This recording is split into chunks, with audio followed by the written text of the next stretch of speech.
사도행전 21장 20절부터 30절까지 말씀. 그들이 듣고 하나님께 영광을 돌리고 바울더러 이르되 형제여 그대도 보는 바에 유대인 중에 믿는 자 수만 명이 있으니 다 율법의 열성을 가진 자라. 내가 이방에 있는 모든 유대인들을 가르치되 모세를 배반하고 아들들에게 할례를 행하지 말고 또 관습을 지키지 말라 한다함을 그들이 들었도다. 그러면 어찌할꼬 그들이 필연 그대가 온 것을 들으리니 우리가 말하는 이대로 하라. 서원한 네 사람이 우리에게 있으니 그들을 데리고 함께 결례를 행하고 그들을 위하여 비용을 내어 머리를 깎게 하라. 그러면 모든 사람이 그대에 대하여 들은 것이 사실이 아니고 그대도 율법을 지켜 행하는 줄로 알 것이라. 주를 믿는 이방인들에게는 우리가 우상의 제물과 피와 목매어 죽인 것과 음행을 피할 것을 결의하고 편지하였느니라 하니 바울이 이 사람들을 데리고 이튿날 그들과 함께 결례를 행하고 성전에 들어가서 각 사람을 위하여 제사 드릴 때까지의 결례 기한이 만기된 것을 신고하니라. 그 이래가 거의 참에 아시아로부터 온 유대인들이 성전에서 바울을 보고 모든 무리를 충동하여 그를 붙들고 외치되 이스라엘 사람들아 도우라. 이 사람은 각처에서 우리 백성과 율법과 이곳을 비방하여 모든 사람을 가르치는 그 자인데 또 헬라인들을 데리고 성전에 들어가서 이 거룩한 곳을 더럽혔다 하니 이는 그들이 전에 에베소 사람 드로비모가 바울과 함께 시내에 있음을 보고 바울이 그를 성전에 데리고 들어간 줄로 생각함이러라. 온 성이 소동하여 백성이 달려와 모여 바울을 잡아 성전 밖으로 끌고 나가니 문들이 곧 닫히더라. 아멘. 오늘 이 말씀의 교훈들이 우리와 오늘 시대와 오늘 한국교회의 성도들에게 경종이 되고 바른 신앙, 바른 하나님 사랑, 바른 민족 사랑으로 세워지게 되기를 소망합니다. 오늘 이 성전 사도 바울이 잡히게 되었는데 이 문제는 첫 번째 문화의 차이예요. 무슨 차이라고요? 문화 차이. 두 번째는 마타도 가짜뉴스 때문이었습니다. 두 가지 이유 때문에 사도 바울이 잡히게 되었습니다. 문화의 차이. 복음과 문화에 대한 이해의 문제에 있었고 그 다음에 빗나간 성전 사랑. 하나님의 성전을 사랑하는 건 마땅합니다. 여기서 눈물로 기도한 절이 된다면 얼마나 이 자리가 본인에게는 큰 의미가 있지 않습니까? 그래서 내가 기도한 그 자리, 내가 하나님을 섬긴 그 자리에서 하나님의 영광이 임하고 하나님의 은혜가 임하고 그래서 이곳을 사랑하는 건 너무 귀한 것이지요. 근데 이것이 경도되어서 가짜뉴스에 호도당하게 되면 멀쩡한 사람을 돌로 쳐 죽이는 일들을 벌이게 됩니다. 예수님께서도 십자가에 달려 죽으실 때에 두 가지 제목 때문에 죽었습니다. 유대인의 왕이다. 로마가 붙인 제목이에요. 로마가 붙인 제목이고 반란죄입니다. 로마가 붙인 예수님의 제목은 반란죄예요. 유대인들은 예수님에게 무슨 죄 때문에 죽이려고 했느냐? 하나님의 성전을 모독했다. 가장 큰 이유입니다.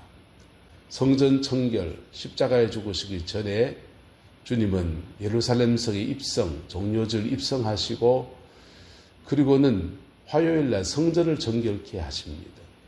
성전을 정결케 하시고 비둘기 파는 자의 돈 상을 엎으시고 돈 바꾸는 자의 전대를 엎으시면서 성전을 내 아버지 집으로 장사하는 집을 만들지 말라. 하나님의 성전 사랑, 예수님의 성전 사랑입니다. 성전을 사랑하는데 예수님을 반대하는 사람들은 성전에서 난동을 피웠다요. 하나님의 성전에서 난동을 피웠다. 그리고 예수님께서 하신 말씀 가운데 이 성전을 헐라. 내가 사흘에 일으키겠다라고 말했습니다. 당신의 죽으심과 부활, 예수님의 마음 안에는 성전이 2개 있어요. 눈에 보이는 성전 하나하고 내 영혼 거듭나서 주의 성령이 내 안에 거하면 우리가 성전입니다. 예수님 당시에 성전된 사람은 예수님 한 번밖에 없어요. 당신이 성전된 당신이 이 성전을 헐라 눈에 보이는 건물을 말하는 게 아니고 저는 이중어법을 쓰시는 겁니다. 이 성전을 헐라 내가 사흘에 다시 세우리라 부활할 것을 말합니다. 성전된 당신 몸을 가지고 말하는데 성전을 모독했다라는 제목, 그 다음에 인자가 이렇게 예수님께서 말씀하시는데 우리는 그냥 인자 이러면 사람의 아들이라는 뜻을 생각합니다. 근데 유대인들에게는 인자는 신의 아들, 신적인 속성을 가진 다니엘서에 보면 인자 같은 이가 이렇게 나타나는데 바벨론 포로기 때부터 본격적으로 등장한 개념이 인자예요. 그래서 인자 하나님의 아들, 당신이 하나님의 아들이라고 한다. 그게 종교적인 그 올가미를 씌워서 예수님에게 거기에 걸린 것. 유대인들은 그것 때문에 예수님이 죽을 자라고 생각했고, 로마는 예수님을 향해서 다윗의 자손이라고 사람들이 외치거든요. 다윗의 자손이 오면 이스라엘 나라를 회복하고 다윗의 통치를 회복하고 독립운동할 사람이다. 그리고 따르는 사람이 많으니 언제든지 반란을 일으킬 수 있다라고 하는 제목 때문에 예수님의 제패, 로마가 처형을 하니까 예수님의 제패에는 유대인의 왕 이렇게 제목을 적은 겁니다. 그게 로마가 붙인 제목이고 사회적으로 붙인 제목이고 종교적 이유에서는 하나님의 아들이라고 한다. 성전을 모독했다. 2가지 제목이에요. 이것은 상당한 오해였습니다. 상당한 오해였고 영적인 의미로 말한 것들을 사실로 말하는 것이었고 그리고 당신의 육체를 가지고 말하는 것을 성전을 정결케 하고 하나님께 예배하는 처소를 정결케 하는 것들을 정결케 해서 마땅히 주님이 임하시는 그러한 전이 되어야 되는데 그냥 종교적인 의식으로만 진행하는 사람들은 그 성령님이 임재가 있는지 없는지 관심이 없습니다. 있으면 어떻고 없으면 어떻습니까? 종교적인 제례를 드리고 번제를 드리고 속건제를 드리고 뭐보다 뭐라고요? 그게 가지고 돈이나 많이 울고 내고 그냥 종교 의식을 치르면서 만족감만 가지고 그런 장소로 사용되었기 때문에 6월절 모였는데 갑자기 소요 사태가 나서 그냥 온 성전을 정결케 한다고 말이 없겠고 소 뛰어다니고 양 뛰어다니고 그냥 비둘기 날아다니고 돈 엎어버리고 채찍으로 엎어버리는데 난리 나니까 채찍으로 엎어지고 난리 나니까 그게 대해서 마타도아를 건 겁니다. 마타도아를 걸었는데 또 한 사람 마타도아에 걸립니다. 사도 바울입니다. 사도 바울이 마타도아에 걸릴 때 제목은 이렇습니다. 이 사람은 각처에서 우리 백성과 율법과 이곳 성전을 비방한다. 하나님의 백성을 비방하고 율법을 비방하고 이 성전을 비방한다. 사도 바울이 이거였습니까? 이스라엘 백성만 하나님의 택한 것이 아니고 이방인들도 구원의 은총을 베푸신다. 그래서 구원을 세계화시켰어요.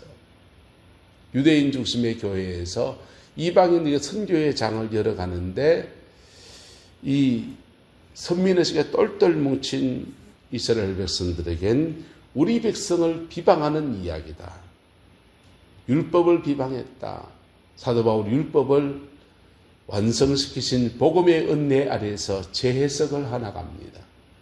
재해석을 해나가는데 종교적 의식에 심취한 사람들은 그것이 율법을 비방하는 것처럼 보일 수도 있다 없다 있습니다. 보일 수도 있습니다. 근데 하나님의 성전을 비방했다. 하나님의 성전을 비방한 적은 없어요. 사도 바울에게 성전에서 예배하든지 시나고그 회당에서 예배하든지 그것은 중요한 문제가 아니었기 때문에 굳이 막 비방할 필요는 없습니다. 사도 바울이 이것을 비방한 건 아니에요. 이스라엘 백성들이 복음 안에서 가지고 있는 가치가 있습니다. 그들은 믿음의 전통이 있고 성경을 알고 율법적 교훈을 따라서 경건한 삶을 기본적으로 살아내고 거기에 복음만 더해지면 미비한 부분, 율법의 모든 미비한 부분이 더해져서 하나님께 복되게 쓰임받는 민족이 되는 것 압니다. 지금도 베니힌 같은 사람은 유대인이에요.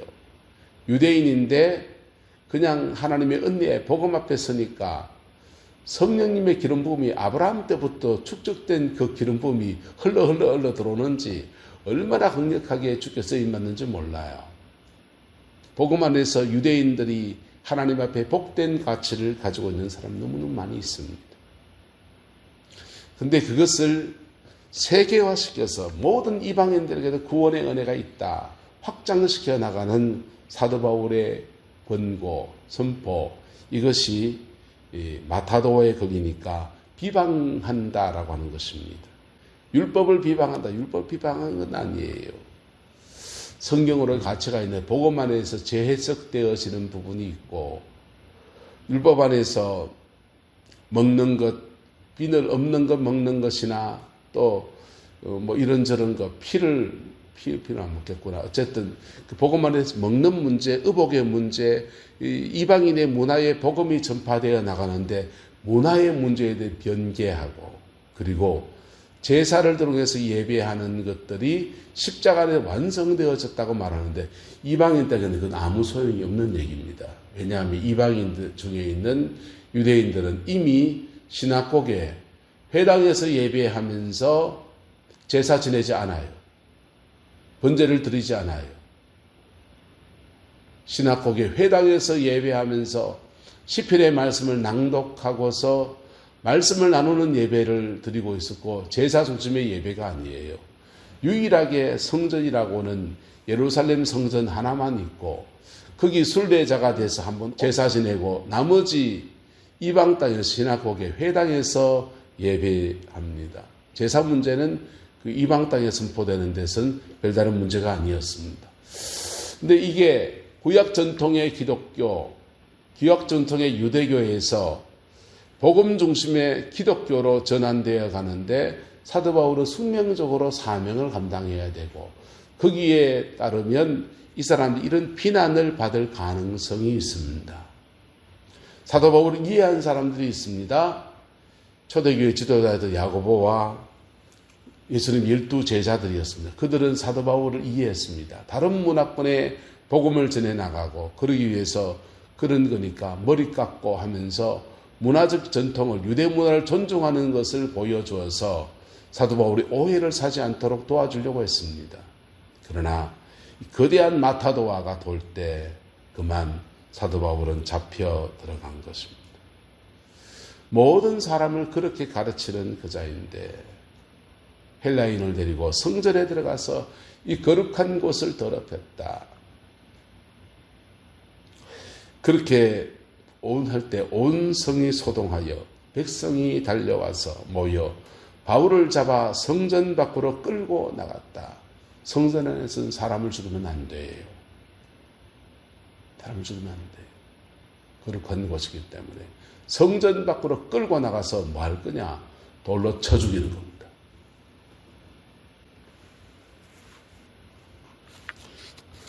이 중에 순진한 백성들은 신앙을 지키는 순수한 모습으로 일했을 수 있어요. 그런데 여기에 핵심에 있는 분들은 그게 가짜인지 진짜인지 모를까요? 모를 수도 있습니다. 근데 알고도 그럴 수 있습니다. 예수님을 잡아 죽일 때 그 가짜 뉴스를 남발했던 제사장들과 서기관들이 예수님의 말씀과 팩트체크를 하면은 알까요? 모를까요? 압니다. 아는데 가짜뉴스를 남발합니다. 지금 대한민국 땅에 목사들이, 교회 지도자들이 가짜뉴스를 막 퍼뜨립니다.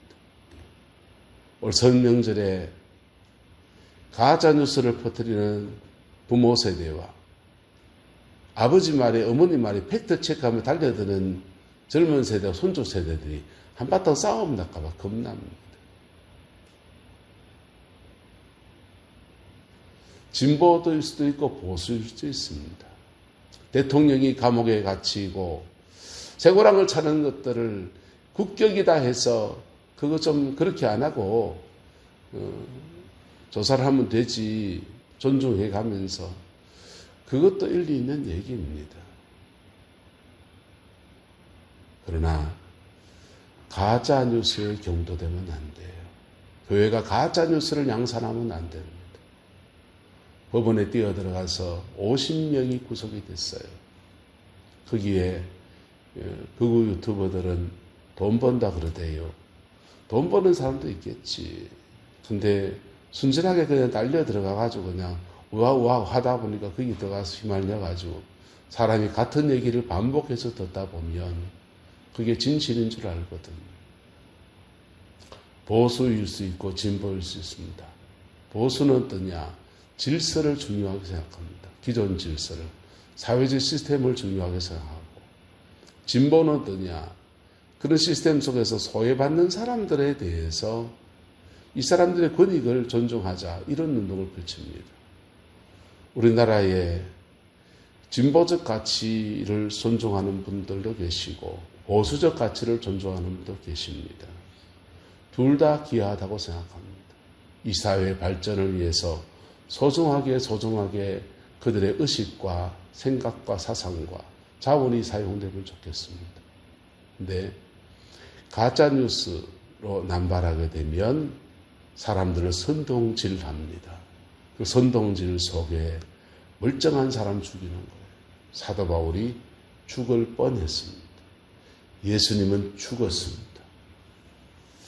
한국 사회에 이것이 만연한 것이 가슴 아프고, 교회가 그 중심에 있다는 것이 가슴 아프고, 그 중에 내가 너무 존경했던 분들이 그 중심에 서 있는 데 대해서 마음이 너무 아립니다.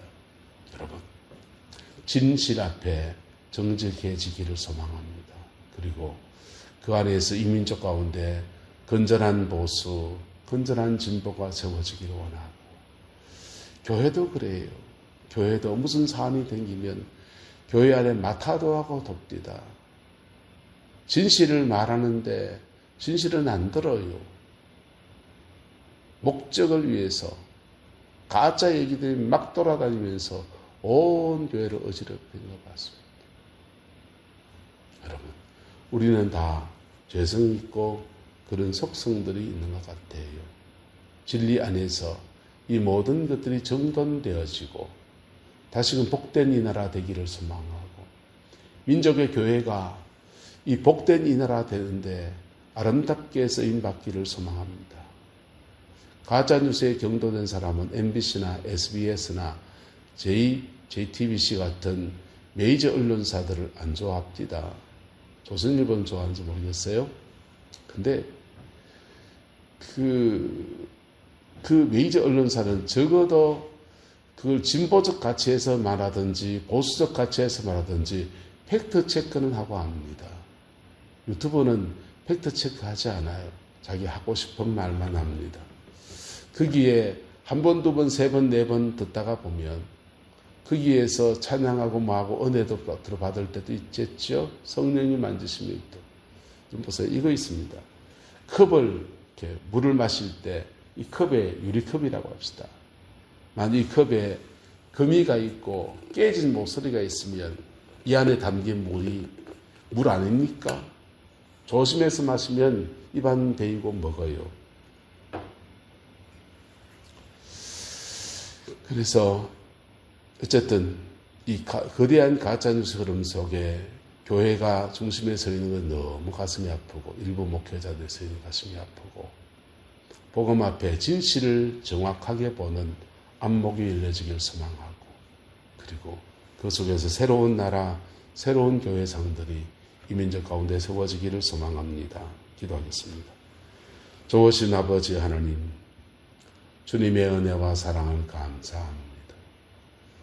이 민족을 축복하사 국민소득 이만치 되는 나라로 삼아주셨고 민족의 곳곳마다 마을마다 교회를 세워주시고 주의 종들을 일으켜 주시고 나를 위해 기도하는 수많은 사람들이 있음을 인하여 감사합니다. 주님, 이런 축복 안에서 민족의 교회가 민족을 짊어지고 갈 수 있는 은혜가 있게 축복하여 주시옵소서. 아버지 하나님, 전 세계가 요동치는 이때에 복음을 수출하고 남북 통일을 이루고 동서화합을 이루고 복음 안에서 이 민족 복되게 쓰임받는 아름다운 여정의 수종들은 한국교회이기를 소망합니다. 또한 우리 내남제일교회도 이 조리에서 이 땅의 문화 속에서 복음의 꽃을 피우고 그리스도의 영광을 나타내는 복되고 아름다운 교회로 그렇게 세워지기를 간청합니다. 우리 연약함이 있습니다. 부족함이 있습니다.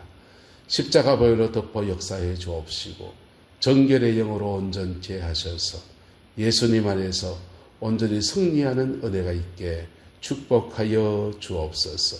여호와께서 온전한 은혜와 사랑으로 함께해 주시기를 원합니다. 예수님의 이름으로 축복하며 기도드리옵나이다. 아멘.